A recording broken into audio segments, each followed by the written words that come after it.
This video is a quick tip to show you how to fix a scenario with adaptivity that you realize after the fact should go down a different path.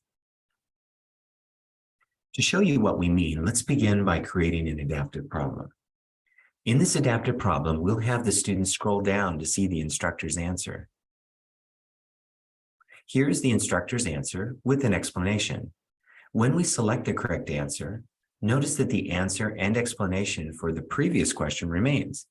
However, this information is not relevant to this new question, nor the next correct answer.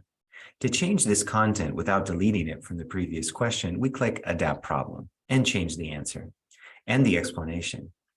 We select the correct answer and continue selecting the correct answer and changing the information adaptively in the problem editor above at each successive decision point. Notice here that the answer should be 3 or more levels, but without thinking, let's imagine that I selected 2 levels. And unbeknownst to myself, I am now on the wrong path for this problem. To officially assign this problem to a path, I click Done and then OK. Then it dawns on me, I'm on the wrong path. To remedy this, I click this drop-down menu and select Remove Path. Now the problem is associated with no path.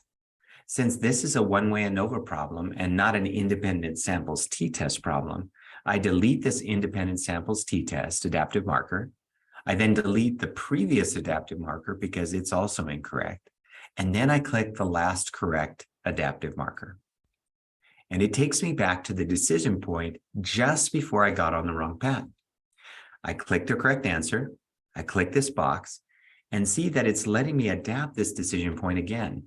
I click Adapt Problem, and now I can delete this content because it's not relevant to this question. If you or your teaching assistants are working with a lot of content, it's good to have the content in another document in order to retrieve it in situations like this. Copy and paste the relevant content into the problem editor. And continue selecting the correct answer, adapting the content where necessary. And now click Done. The correct pathway comes up. I click OK. Now the pathway is selected. The problem is complete with all the correct adaptivity content. But what if this doesn't work? For example, if the adaptivity option doesn't show up, we can no longer do it this way. One way to deal with this is to create an identical problem to this one, then ensure that this new problem is on the right path, then delete the old one. I'll show you how to do this. Click Save, then click Create Problem. I will name this problem the same as the old one with the adjective new or something like that. Then I'll pull up the document where I have all the adaptive content. I'll copy and paste the problem, paste the correct answer and an explanation for this decision point.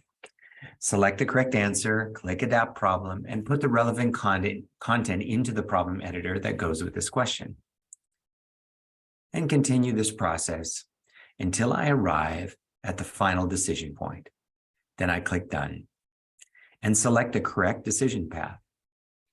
Notice I now have hotel chain problem and new hotel chain problem.